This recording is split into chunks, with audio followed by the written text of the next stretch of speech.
Donc aujourd'hui, on va se consacrer à ce phonème-là, à ce symbole, à ce son qui ressemble à un A, mais ce n'est pas un A, ce n'est pas la lettre A, ce n'est pas non plus le son A, ni le son A, puisque ces deux sons, quand on prononce le A et le A, la bouche reste bien ouverte.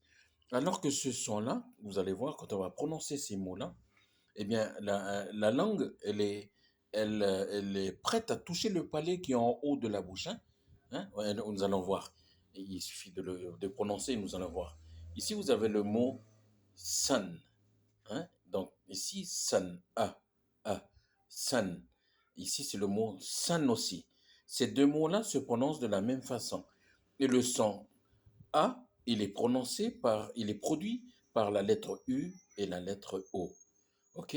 Donc, nous trouvons dans le mot son qui veut dire soleil, son le fils, brother le frère, mother la mère, cup qui veut dire le bol et cut qui veut dire couper. OK? Donc, vous voyez que ici la lettre U, ici, si vous cherchez dans le dictionnaire, la lettre U est représentée par le son A. Donc, on dit son, tout comme le mot son de fils. OK? Donc, voilà. Donc, ce symbole-là représente le son que nous entendons ici, son, brother, mother, cup et cat. Voilà pour le nouveau phonème que nous voyons aujourd'hui et après nous allons nous amuser un peu. Hein. Nous allons retrouver les phonèmes qu'on a déjà vus hein, dans the que nous trouvons dans mother qui est produit par les lettres th dans mother. Ensuite vous avez le a lent que nous retrouvons dans le mot arm qui veut dire le bras. Ensuite le ou court qu'on trouve dans le mot push qui veut dire pousser. Ensuite vous avez le son ch qui est produit par les lettres CH, ch, dans choice, qui veut dire le choix. Ensuite, vous avez le ou. Ici, je ne l'ai pas écrit, mais nous retrouvons dans le mot spoon, qui veut dire cuillère. Donc, c'est un ou qui est lent, ou. Ensuite, nous avons le son th. Ici, c'est the. Ici, c'est th. Donc, les plus puissants, que nous retrouvons dans le mot think. Think qui veut dire penser ou réfléchir. OK? Ensuite, nous avons ce son-là. Ce son-là, on appelle le schwa en phonétique. Et nous retrouvons ici c'est produit par les lettres ER. Donc, teacher. A. A. Ici, c'est A. Teacher. OK? Ensuite, nous avons le O. Le O court dans dog, qui veut dire chien. Ensuite, vous avez le I. I court dans fish. Ensuite, vous avez le E dans fish, poisson. Et dans bed, qui veut dire le lit.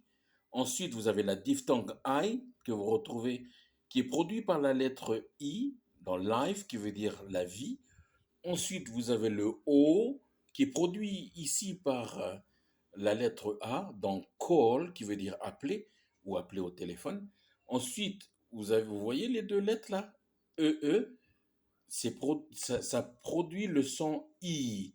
Quand on les met ensemble, meet, dans I, ok, meet qui veut dire rencontrer.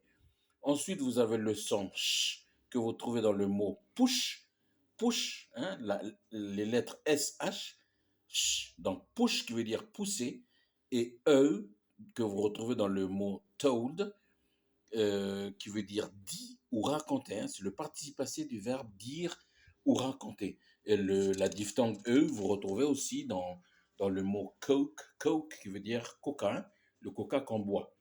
Ensuite, vous avez la lettre, plutôt le symbole S dans soap qui veut dire savant. Ensuite, le son you que vous retrouvez dans le pronom personnel you. Ensuite, le son J que vous retrouvez dans John qui est le prénom. Ensuite, le son Z. C'est pas la lettre Z, hein, c'est le son Z parce qu'il y a deux slash ici entre les deux. Donc, et c'est produit par par la lettre S. Dans these, qui veut dire C, c'est un démonstratif, CES, these. Ensuite, vous avez le P, dans point, qui veut dire le point, et vous avez le K dans le prénom Kate, K. Ensuite, vous avez le N, on a vu tout à l'heure, ce matin, dans something. c'est produit par les lettres N et G. Something qui veut dire quelque chose. Ensuite, la diphtongue oi dans le mot toy, qui est le jouet, un jouet des enfants. Et la diphtongue ei que vous retrouvez dans le mot fail.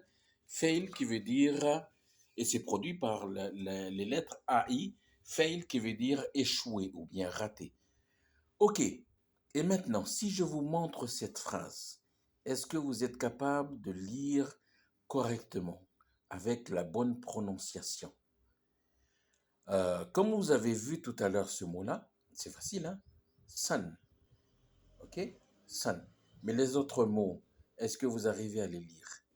Je vous laisse quelques secondes, ok, pour voir si vous pouvez lire, si vous avez un bon anglais. Et si vous ne savez pas lire, bon, c'est vrai que comme c'est un niveau cinquième quand même pour ces mots-là, sixième, cinquième, normalement c'est facile, hein.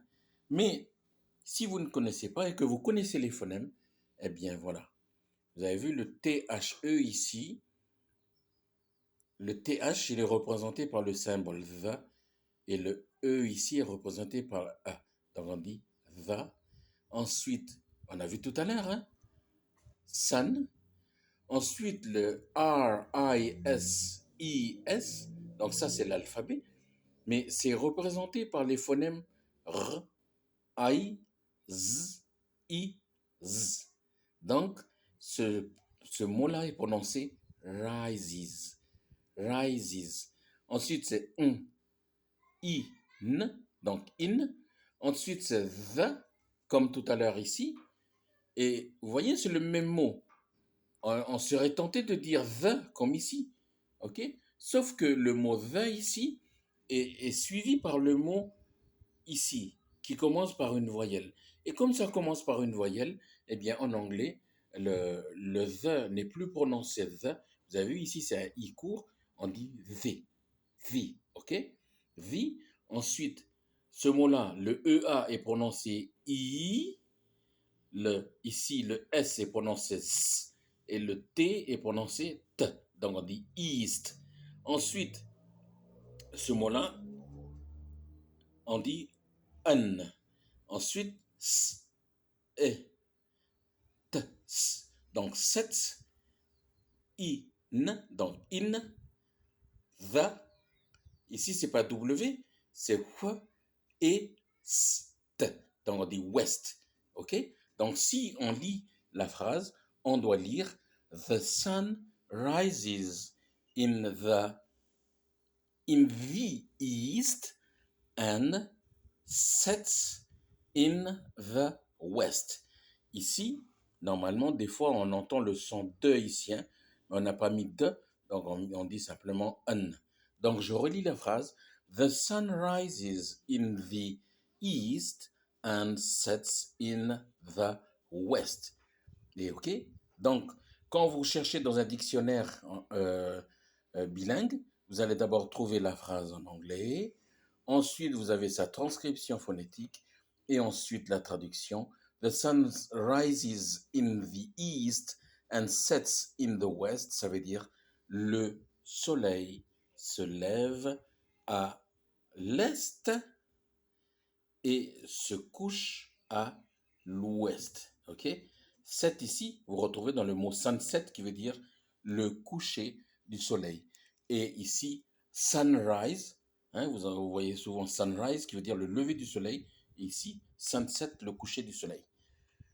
Voilà pour aujourd'hui. Thank you so much. Et puis voilà, j'espère que ça va vous aider encore à lire tout seul, à prononcer tout seul et à vous en sortir dans un pays anglophone uniquement avec un petit dictionnaire bilingue. Pas besoin de téléphone, pas besoin d'ordinateur, juste besoin d'un petit dico avec les phonèmes que vous devez maîtriser normalement pour vous en sortir. Thank you and see you very soon. Bye bye.